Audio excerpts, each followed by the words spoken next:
Baik, bismillah. Assalamualaikum warahmatullahi wabarakatuh.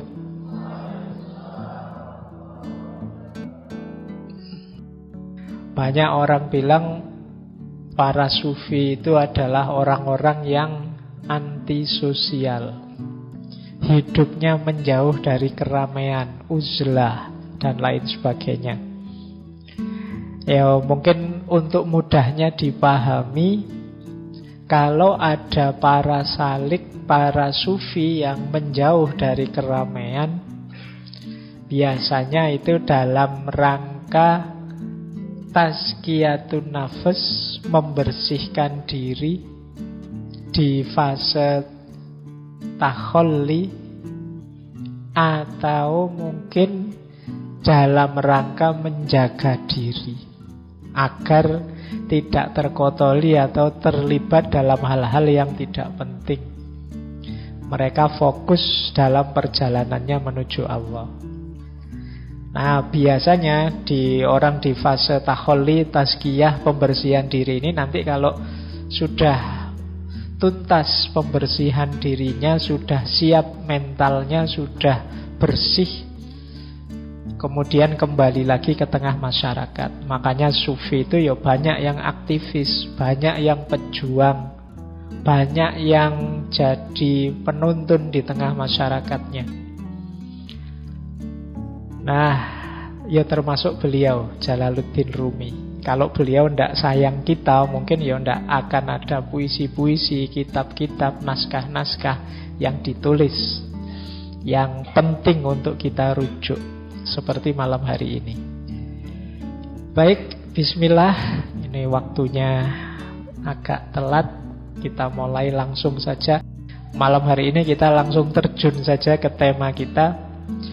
Mungkin ada yang ingin mendalami malam hari ini, mungkin saya mengambil beberapa dari kitab Fihi Ma Fihi, Diwanu Syamsut Tabriz, dan yang ketiga, saya tidak tahu sudah ada terjemahnya atau belum, yang isinya adalah 40 nasihat dari Syekh Syamsuddin At-Tabrizi, gurunya Maulana Rumi pada beliau. Jadi ini Qawaid al-Ishq al-Arbaun judulnya, kaidah-kaidah cinta yang jumlahnya 40. Nah, cuma ya ndak saya ambil semua, waktunya ndak nututi kalau kita baca semua. Malam hari ini saya ambil beberapa saja. Jadi ini kayak pemanasan saja, biar nanti kalau teman-teman yang tertarik cari kitab itu. Karena salah satu contoh persahabatan, persaudaraan dalam dunia tasawuf yang sangat masyhur adalah persahabatan beliau Maulana Jalaluddin Rumi ini dengan Syekh Syamsuddin At-Tabrizi, atau sering dikenal Syekh Syamsut Tabriz.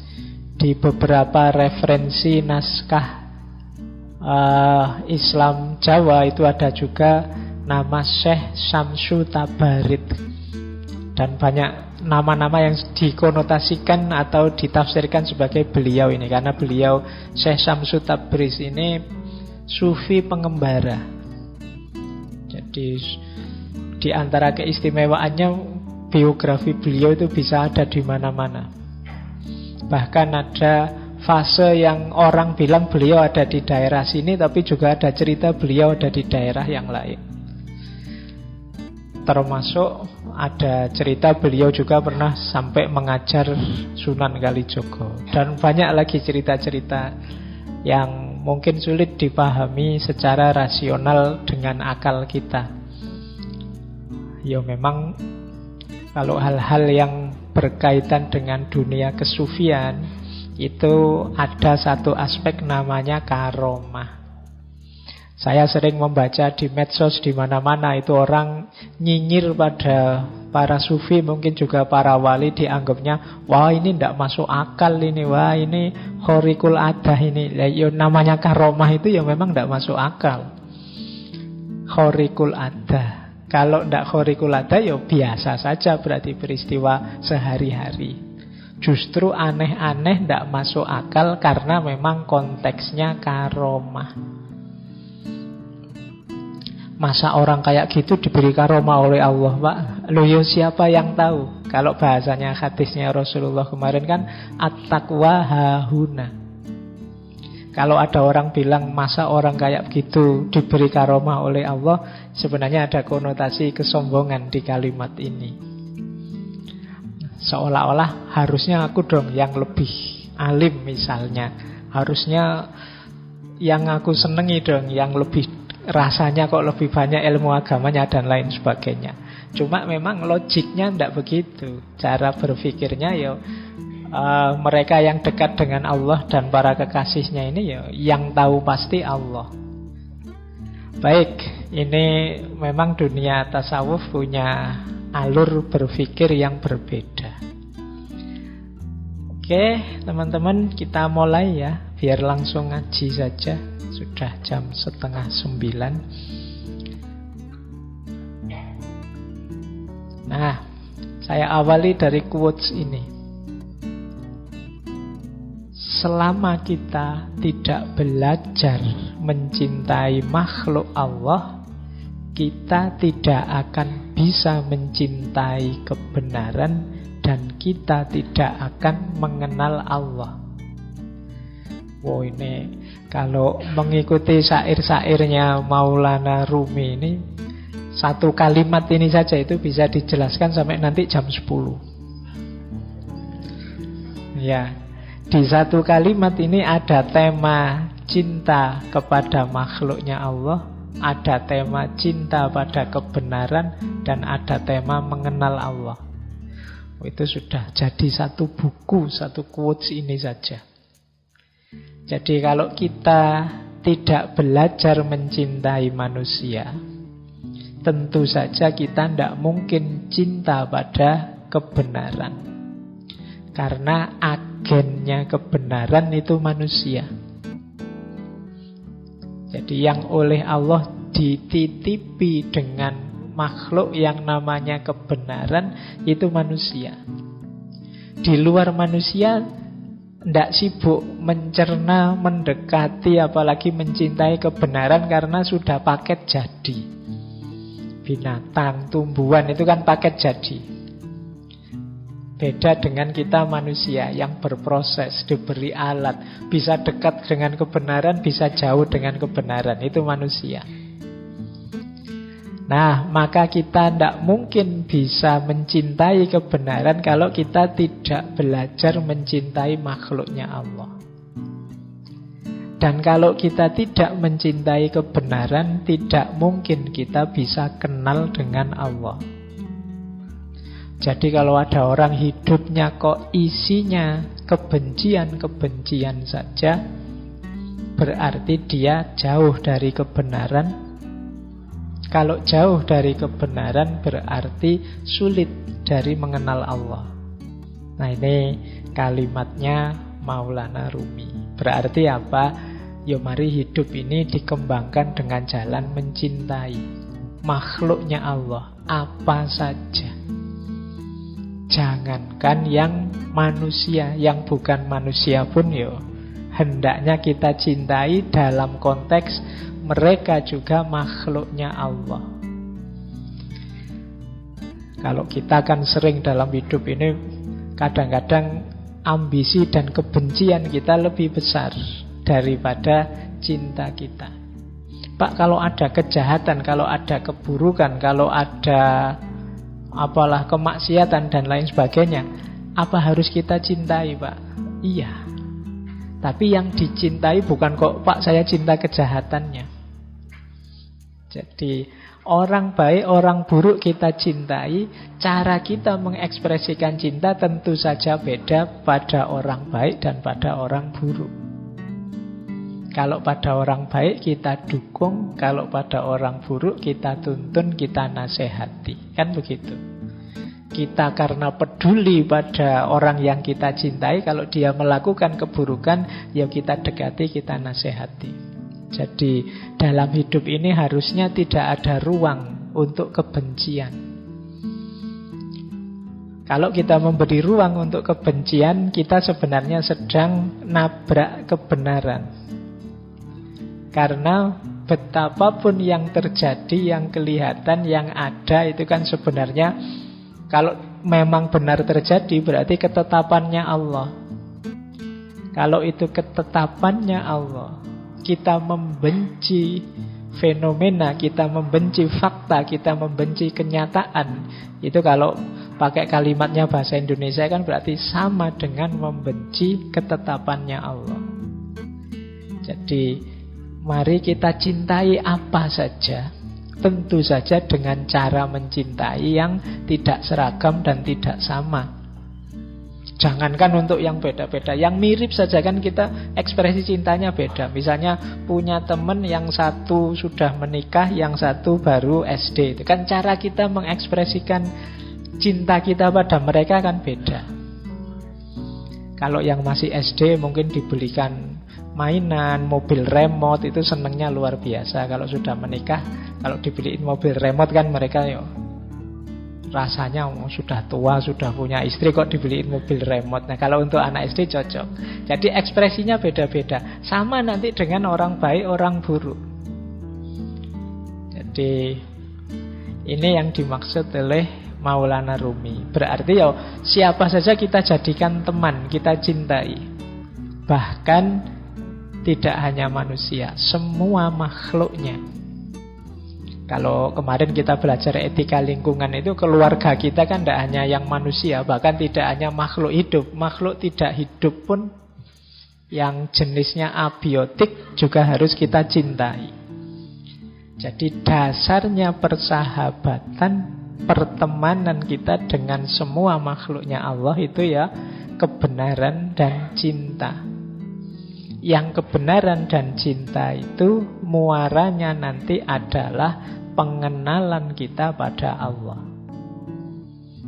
Jadi persahabatan kita nanti hakikatnya adalah jalan kita untuk lebih dekat mengenal Allah.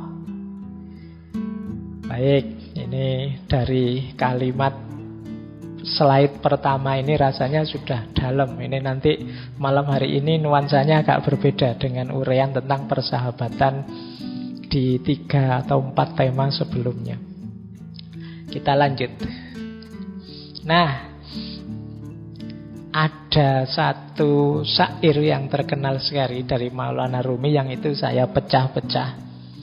Bagi saya inilah simbol ekspresi pola gaya seorang yang mencintai. Jadi ada 7 nasihat yang terkenal dari Maulana Rumi yang ini pakai simbol-simbol alam semesta. Karena beliau mengembangkan paradigma cinta, berarti sebenarnya ini profilnya orang yang mencintai. Yang pertama apa? Orang yang mencintai itu dermawan dan suka menolong. Kata Maulana Rumi, dalam kedermawanan dan menolong jadilah seperti sungai. Sungai itu kan banyak memberi apa saja pada masyarakat di sekitarnya. Sungai sering jadi pusat sumbernya hidup. Kalau teman-teman belajar peradaban-peradaban manusia awal, itu biasanya dimulai dari pinggir-pinggir sungai. Karena di situ kuncinya hidup. Dia memberikan banyak. Tidak menunggu balasan apa-apa. Meskipun kadang-kadang balasan kita pada sungai kan jelek. Kita kasih sampah lah, kita kasih kotoran lah, kita kasih apalah. Tapi sungai selalu memberi banyak hal. Nah, jadilah orang yang mencintai. Pecinta itu dermawan dan penolong seperti sungai. Nanti kalau teman-teman pulang dari sini kok lewat sungai, diingat-ingat kalimatnya Rumi tadi. Ingat sungai berarti ingatlah bahwa aku ini harus jadi orang yang pemurah, dermawan, penolong. Baik, ini yang pertama ya. Karena ini ditaruh pertama karena manusia itu cenderung pelit Dan itu katanya Al-Quran sendiri. Jadi manusia itu cenderung enggan berbagi, ingin enak. Biasanya kalau orang kok mau berbagi itu ya yang dibagi yang sisa-sisa, yang dia sudah menikmati terus bagi. Biasanya begitu. Makanya bahkan Al-Quran menegaskan ya kebaikan itu kalau kita menginfakkan yang kita cintai. Karena manusia itu cenderung pelit. Yang dikasihkan orang selalu yang sisa yang sudah dia nikmati. Jadi temannya pinjam laptop, belum aku belum puas pokoknya. Atau minta apa, ingin apa, ya nanti kalau aku sudah baru kamu. Nah ya, makanya di banyak ayat itu Al-Quran kan nyindir kita, manusia itu pelit, manusia itu kalau memberi selalu yang jelek-jelek, sehingga terus ditegaskan oleh Al-Quran, lan tanalul birra, kamu tidak akan dapat kebaikan sebelum berbagi apa yang engkau cintai, hatta tunfiku ma tuhibbun. Oke, barang ya, nanti jangan Pak saya punya pacar saya cintai. Itu maksudnya bukan ke situ ya. Oke, jadi dermawan dan menolong. Yang kedua, dalam ketulusan dan kebaikan, jadilah seperti matahari. Matahari itu kan memberikan cahayanya, terangnya pada siapa saja. Tidak milih-milih. Di mana saja siapapun diberi. Orang tulus itu begitu. Kalau tulus kok milih-milih itu biasanya bukan tulus tapi pamrih. Pak saya ikhlas Pak memberi teman saya yang ini, yang ini. Yang itu kok tidak diberi. Dia sering nyakiti hati saya kok. Berarti ini sebenarnya tidak tulus. Kamu milih kok. Yang menyenangkan kamu beri. Yang tidak menyenangkan tidak kamu beri. Jadilah seperti matahari, siapapun diberi. Jadi tidak pilih-pilih. Kan matahari itu kan kalau pas panas ya siapa saja dapat, kan tidak milih. Ini anak malas tidak pernah kuliah, nggak usah dikasih matahari yang sana, kan tidak begitu. Ya kamu rajin, kamu malas ya diberi sama matahari. Nah jadi para pecinta itu tulus. Simbolnya ketulusan itu matahari. Jadi selain jadi sungai, ingatlah matahari. Jadi kalau besok pagi jalan-jalan keluar terus kena matahari, sadarilah bahwa aku dalam hidup ini harus tulus, tanpa pamrih. Matahari tidak pernah minta imbalan, kecuali matahari mall ya. Kalau kamu ke sana ya butuh, kamu harus bayar. Baik, jadi pecinta ciri keduanya tulus. Ciri ketiga, pecinta itu memaafkan. Dalam memaafkan, jadilah seperti malam. Malam itu maksudnya gelap, pekat. Sudah tidak ada apa-apa, tidak lihat apa-apa lagi. Jadi kalau kita sudah memaafkan orang, ya sudah. Anggap semuanya sudah tidak kelihatan. Jadi anggap semuanya sudah lenyap. Kayak kalau malam itu kita sudah tidak bisa lihat apa-apa lagi sudah. Nah, tidak boleh ada sisanya apapun. Pekat seperti malam. Kan sering kita itu memaafkan tapi ingin sedikit-sedikit membalas dendam. Sehingga sekarang saya maafkan tapi titeni saja. Nanti mesti itu masih ingin. Sebenarnya belum memaafkan. Saya maafkan sih tapi hukuman Allah tidak akan, sama saja. Jadi kalau memaafkan seperti malam, sudah gelap kayak kita mau tidur, lampu mati ya sudah tidak lihat apa-apa, tidak ingat apa-apa lagi, terus tidur. Jadi kalau memaafkan seperti malam. Nanti kalau mau tidur malam hari, sadarilah bahwa wah ini malam ya, aku maafkan siapapun yang punya salah tadi pagi, kemarin dan seterusnya. Nah ini yang ketiga. Jadi pecinta itu pemaaf. Yang keempat, dalam kemarahan jadilah seperti mayat. Ya manusia itu yang normal memang kadang-kadang marah, kadang-kadang tidak berkenan terhadap sesuatu. Tapi begitu kamu sadar sedang marah, Jadilah seperti mayat. Mayat itu kan sudah tidak ngapa-ngapain lagi sudah. Berarti apa? Kalau sedang marah berhenti. Jadi jangan ngapa-ngapain. Kalau hadis itu kan kalau kita marah saat berdiri duduklah. Kalau saat duduk marah berbaringlah. Kalau berbaring kok marah wudulah. Bukan gulung-gulung muter-muter enggak. Jadi kalau berbaring kok malah wudulah. Sholatlah bila perlu. Jadi jangan memutuskan sesuatu, melakukan sesuatu. Biasanya orang marah itu kalau melakukan sesuatu nanti disesali. Atau pasti tidak bagus. Kalau pas kita sedang marah itu, wah saya ingin melampiaskan marah saya dengan omongan. Omongannya mesti, kan tidak mungkin kalau sedang marah ngomongnya terus halus gitu. Saya ini sedang marah. Jadi kan tidak mungkin begitu. Jadi marah ya marah saja. Boleh tidak saya maki-maki sampean sebentar saja. Kan tidak mungkin begitu ya. 1-2 kata saja ya biar saya lega, boleh ya gitu. Oke, jadi tidak, kalau sedang marah yuk jadi kayak mayat. Jadi yuk diam dulu, tidak usah apa-apa dulu. Nanti kalau tekanan darahnya sudah turun, situasinya sudah longgar, nyaman, itu baru memutuskan sesuatu, melakukan sesuatu. Termasuk pada siapapun yang kita cintai. Jadi kadang-kadang kita tidak cocok, rame, gegeran, marah dengan yang kita cintai. Mungkin saudara kita, anak kita, siapa saja. Yuk, ketika sedang marah, narik diri dulu. Nanti saja ngomongnya, nanti saja melakukan sesuatu. Yang kelima, saat kita sederhana dan rendah hati, jadilah seperti bumi. Jadi pecinta itu sederhana. Sederhana itu maksudnya apa adanya, tidak dibuat-buat. Jadi ya inilah aku apa adanya. Inilah levelku, inilah kenyataan diriku. Itu namanya kesederhanaan. Jadi kesederhanaan itu bukan kok dimiskin-miskinkan atau enggak. Biasa saja, sesuai situasimu, sesuai kondisimu.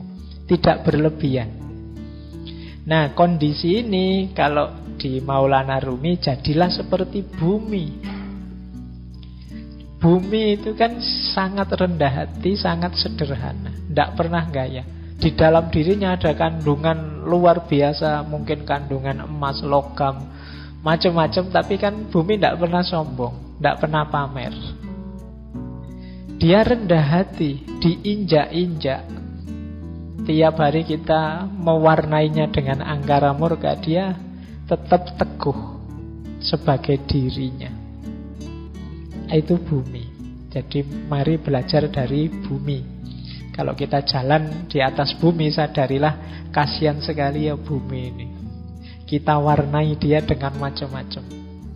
Bumi itu kita lempari dengan sampah dan kotoran, tapi yang diberikan kan tumbuh-tumbuhan, makanan, dan lain sebagainya. Nah, jadi orang yang sederhana dan rendah hati.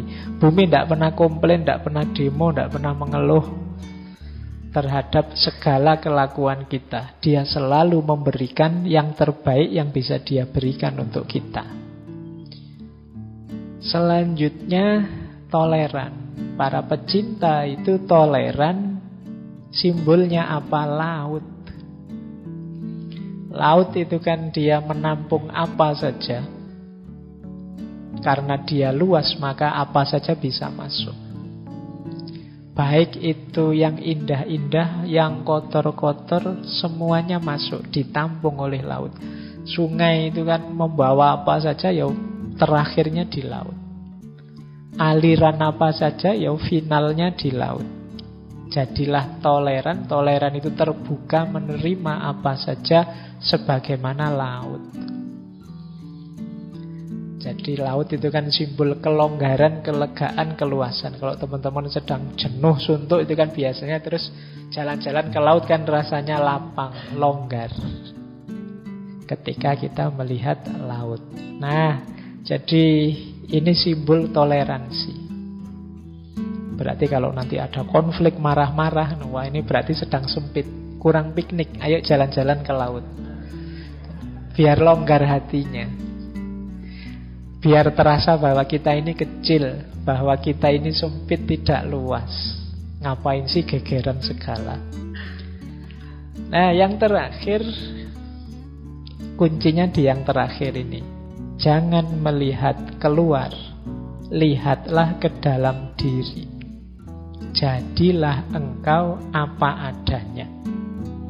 Jadi para pecinta, sadari dirimu, bermainlah peran sebagai dirimu sendiri apa adanya. Jangan terlalu banyak acting, jangan terlalu banyak gaya, nanti malah menyusahkan. Sadari hakikat dirimu dan perankan peranmu apa adanya. Jadilah engkau apa adanya.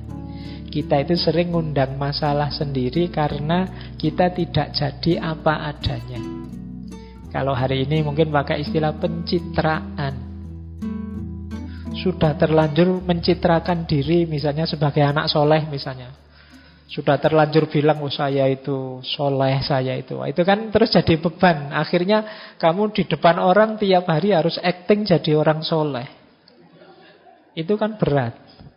Nanti ada apa-apa dikit, subhanallah, alhamdulillah. Ayo, kalau soleh ya soleh saja, ndak usah pakai acting berlebihan, sesuai dengan situasimu apa adanya. Jadi para pecinta itu apa adanya. Banyak ikatan cinta bubar karena para pecintanya ndak apa adanya. Kan banyak itu yang kalau pacaran itu begitu sayangnya, begitu nikah dapat 1 bulan, begitu menyesalnya dia, kok ndak kayak dulu ya. Jadi sudah beda antara dulu dan sekarang. Kemungkinan dulunya terlalu banyak pencitraan. Akhirnya sekarang menyesal. Walah ternyata aslinya gini, ndak sama dengan dulu. Ya, kamu ndak apa adanya. Baik, ini 7 nasihat untuk para pecinta. Kalau kita nanti bersahabat, jadilah sahabat yang dermawan, penolong. Sahabat yang baik dan tulus, yang mudah memaafkan, yang kalau marah tidak melakukan sesuatu yang nantinya disekali, yang sederhana, rendah hati, toleran, dan apa adanya. Kalau ada teman karakternya begini akan menyenangkan. Ajaklah teman yang seperti ini jadi rekan perjalanan untuk mendekat pada Allah. Ini yang dilakukan oleh beliau berdua, Maulana Rumi dan Syekh Syamsuddin At-Tabrizi.